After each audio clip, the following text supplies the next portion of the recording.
Struggling to get home and wondering who'll pick up the bill. Some have been told they won't be on a plane for weeks.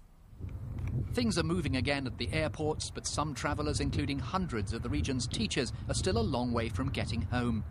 Reefham High School in Norfolk has 11 staff and 24 children stuck in Segovia in Spain. A coach is on its way to pick them up. They hope they'll be home by late Saturday night. The worry is, of course, looking after people's academic development, because we're right in the examination period now, preparing, got sixth form, getting ready for exams, year 11, and we're giving them priority. You need to describe how they actually... Jessie Burke was stuck in Portugal. She had pupils email their coursework, which she marked in an internet cafe. She finally managed to get a flight home, which landed at East Midlands Airport. We've got deadlines coming. They've worked incredibly hard on their coursework, and it's at the very final stages to submit it, so it was imperative that I got home. This is Zoe LeMay from Norfolk, stranded in northern Cyprus with her friend Nicola Sizer and children. She says she's abandoned all hope of support from their carrier, and they're paying a fortune to get home. We've just paid in excess of £1,500 to fly ourselves home. And really, it's the lack of information of being able to budget and being able to ascertain how long, worst case or best case, that we're going to be here for. All round the world, people from the region face uncertainty and expense. The Ashford family, Gillian, Glenn, John and Ellie from Lowestoft, are in Perth, Western Australia. They've been to the airline offices today and hope to be flying home on May the 4th. We're still more fortunate than some. Some people in there today have still got no idea when they will be returning home. No idea whether any extra flights will be laid on. You know, you're just not getting any help at all. Hannah Tall, a community nurse from Kings Lynn, was due to fly home from Florida last Friday with her husband and 3 children. No help from her travel company, she says, her 8-year-old autistic daughter becoming increasingly distressed. Paul and Karen Greenham, they're from Chelmsford, are unable to get home from the Maldives. Well, not a bad spot to be stranded, except that their daughter Zuleika from Cambridge was due to get married here tomorrow to fiancé Paul. The wedding has had to be called off.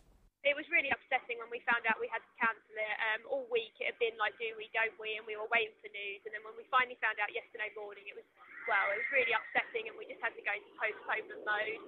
Difficult times for this house-sitting company at Shepreth in Cambridgeshire. All right. Well, thank you for letting me know. We've had clients that have been delayed abroad, and sitters up till now have all stood by and stayed in the properties. So that's been a useful thing for us. And we've had clients that have cancelled, not been able to go away because their flights were due out last weekend. Among passengers flown back to Stansted by Ryanair today, friends whose extended holiday in Pisa has cost them a packet. Probably cost us £300 or £400 person, and there are 3 of us, so probably over £1,000 extra.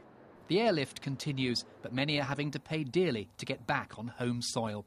Kim Riley, BBC Look East. An inquiry's been carried out after a man was left unconscious in a park while paramedics were locked outside.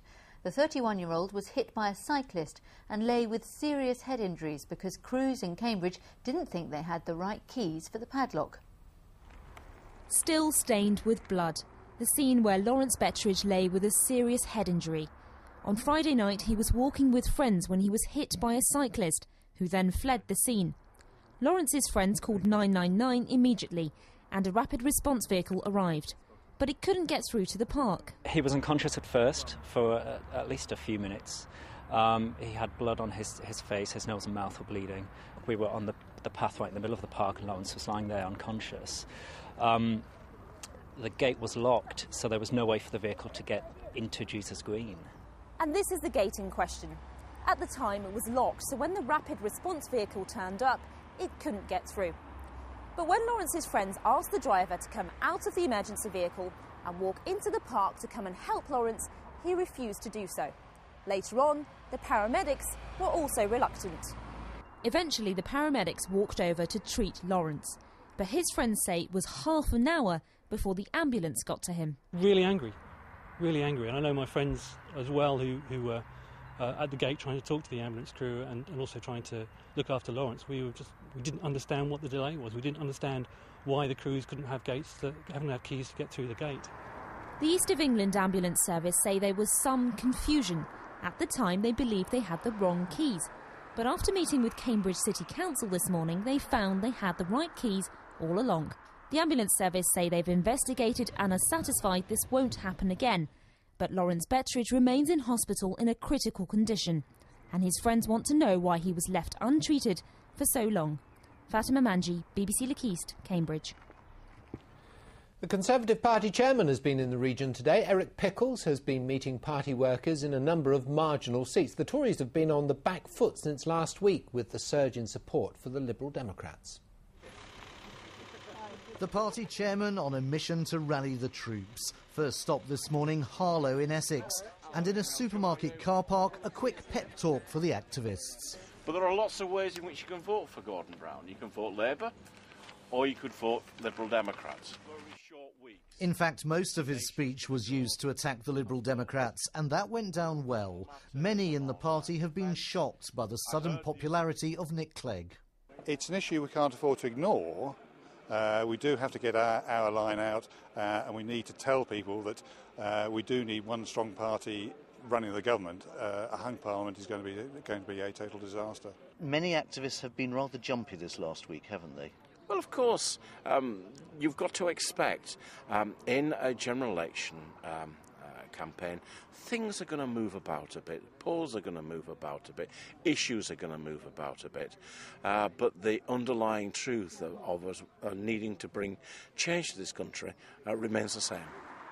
After 20 minutes in Harlow, it was back in the van and a 70-minute drive to Luton. In another supermarket car park, a similar speech and a chance to meet a few shoppers. There are a lot of undecided voters in this election, and until last week, opinion polls were suggesting that 40% of them were minded to vote for the Conservatives. Now that figure has almost halved, and in marginal seats where every vote counts, it could make all the difference between whether the Tories win or lose.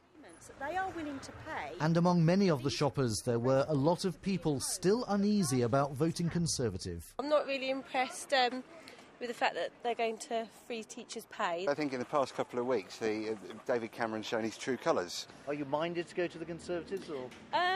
Possibly, just for a change.